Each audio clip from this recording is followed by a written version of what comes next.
The town of Quneitra is a ghost town. It's been empty for years, and so it's been a hotbed for terrorism and people firing mortars and rockets and drones across here into Israel.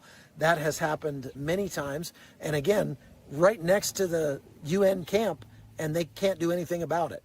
One that sort of begs the question of why in the world are we funding the United Nations Disengagement Observer Force? We went up to the border there. We talked to these Druze guys that were selling some honey. Those Druze guys that we were talking to were from the village of Majd al-Sham. And if you have been following this conflict for some time, you might recognize that name because that's the village where a Hezbollah rocket fell, I think back in January maybe, and it fell on a soccer field and killed like 22 kids. And those Druze, they're Sunni Muslims. They consider themselves Muslims. I don't know if all the Muslims consider them Muslims because they have some kind of weird beliefs, but without a doubt, those guys are much friendlier to Israel than your average run-of-the-mill Arab Muslim. When the Druze live in Israel, they have a pretty good life, and they have their own villages, and they keep to themselves. They speak Arabic and